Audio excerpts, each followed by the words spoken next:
let's try to solve this problem here. So you have light waves with two different wavelengths, 632 nanometer and 474 nanometer, pass simultaneously through a single slit whose width is this much and strike a screen this much distance away from the slit. Okay, so there's a lot of information just within the first sentence, so maybe let's unpack it a little. So you have a single slit situation over here, so let's put in the setup first. Sorry.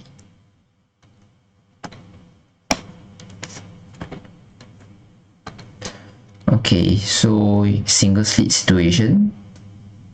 The slit has a width of 7.15 times 10 to the power negative 5.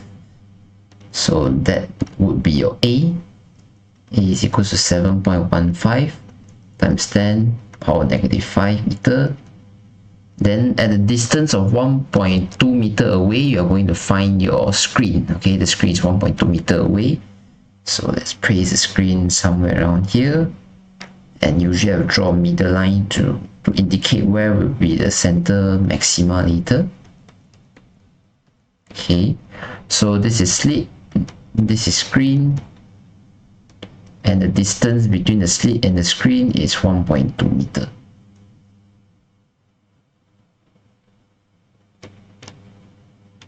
Okay. Two diffraction patterns are formed on the screen. So you find an overlapping of two separate or two independent diffraction patterns will be formed on the screen. One will be on the 632 nanometer wavelength, one will be on the 474 nanometer wavelength. So they each produce their own diffraction pattern, but the two diffraction patterns form on the same screen. So it's an overlapping of two different patterns being shown together on the same screen. Okay, so what is the distance in centimeter between the common center of the diffraction pattern and the first occurrence of dark fringe from one pattern falling on top on the dark fringe of another pattern? Okay, so your common center, I believe this one is quite straightforward. This one is your common center.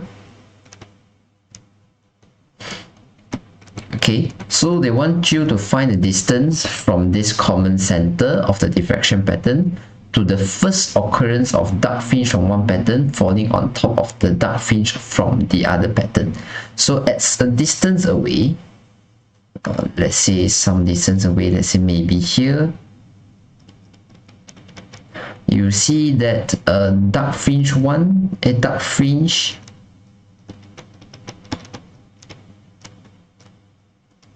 of wavelength 1. At the same time, you also see dark fringe of wavelength 2. Both dark fringe will happen at this same position here. So right now we are interested to find, this exact distance here.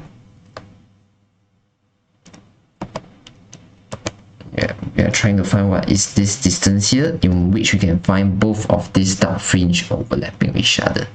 Okay, so what we are not sure is, we know that there's a dark fringe overlapping here with another dark fringe from lambda 2, but we don't know exactly which order is it. We don't know for lambda 1 whether it's the first order, the second order, third order, or fourth order. For lambda 2, we also don't know whether it's the first order, second order, third order, and fourth order. And this is the slight difficulty that this question introduced. Okay, so we are going to tackle this question without knowing the order for both of these wavelengths, but we know that they are going to overlap at the same place. So therefore, if you measure the y, which is from the common center to the specific position, that y should be the same for both of these dark fringe. So let's start by saying this statement first. We are going to say that the y dark, okay, just to indicate the dark fringe for wavelength 1 should be equals to the y dark for wavelength 2. Okay, because we say that both of the dark fringe overlap at the same place, so the distance from the common center should be the same. But if you unpack y dark over here, this is a single slit experiment. So for single slit experiment, the dark equation will be m lambda d over a. This one is m lambda d over a for the left hand side. Right hand side is also m lambda d over a, but of course you know that you cannot write the same thing from both the left hand side and the right hand side.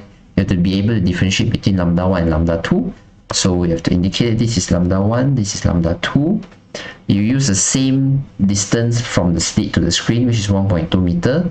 So you don't need to differentiate as D1 and D2.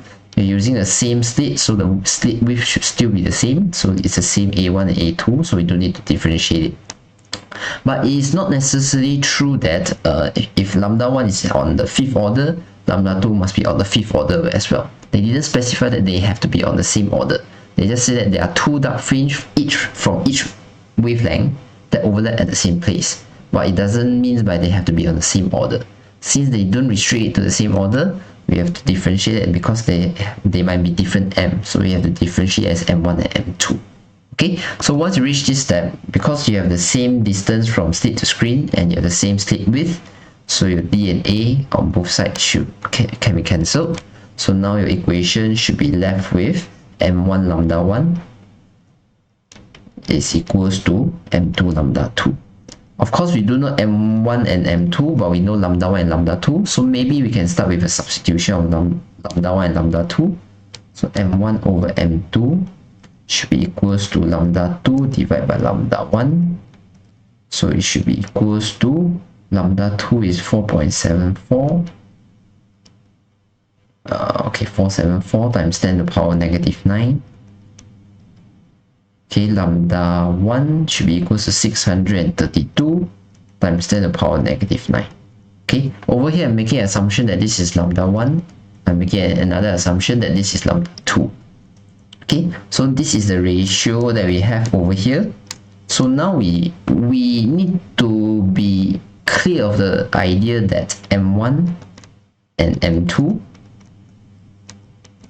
must be integers. Okay, they have to be integers. It has to be a whole number without any decimal place.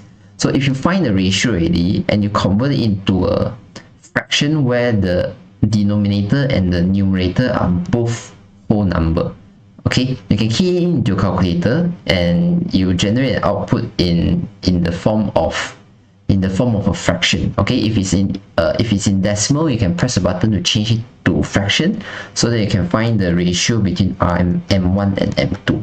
So I believe if you click into your calculator and you show that in terms of fraction, it can be expressed as 3 over 4.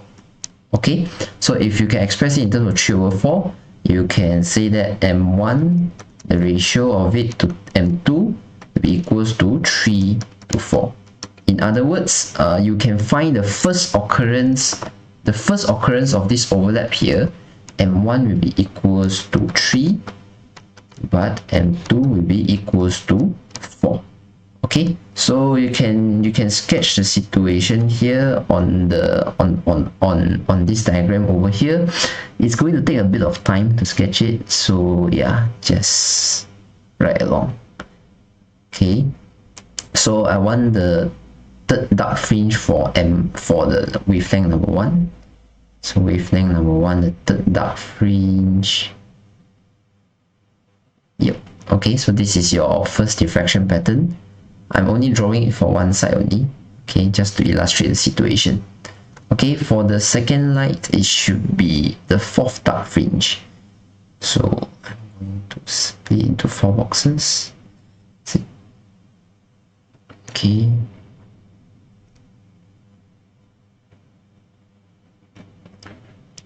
Three, 4. Okay, so if I sketch the diffraction pattern, it would look something like this.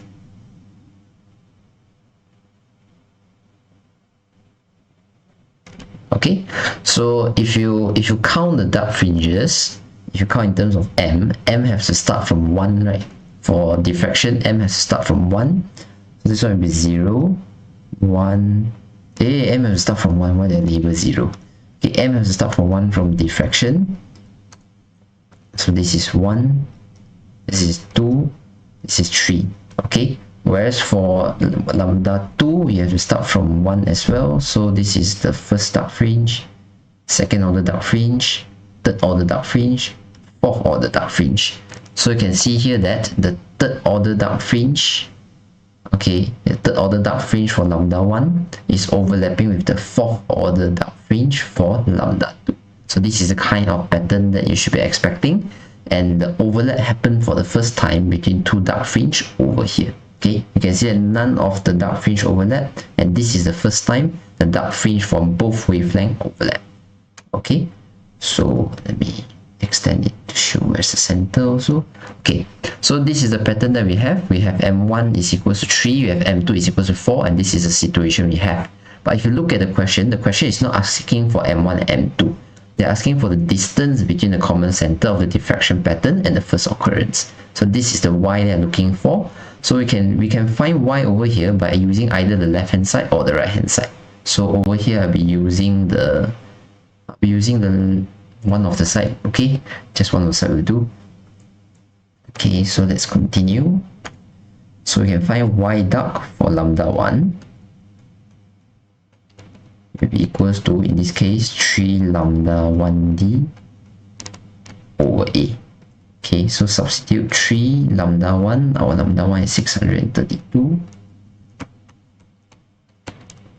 Distance between the two slits is 1.20, and the slit width over here is 7.15 times 10 to the power negative 5. Okay, all of this value can be obtained from the diagram that we have labeled over here. Okay, except the two wavelength over here. Okay, so if you calculate it, I believe you get an answer of 0.0318.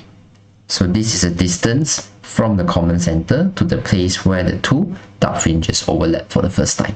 Okay, so this question has a bit, the difficulty is to accept that you have two values that you have, there are two values that you don't know. Okay, because there's two values that you don't know, but you have to understand that M1 and M2 both has to be integers. So from there you can understand if you have two wavelength, just figure out the ratio between them. Then once you have the ratio between them, you can see where is the first occurrence over here. Then the second occurrence, I think, will be just changing this to 6, changing this to 8. That will be the second occurrence. Times 3, 9, and 12. Then you get the third occurrence. Okay, so the general idea is find the ratio between M1 and M2, and you're able to solve this problem.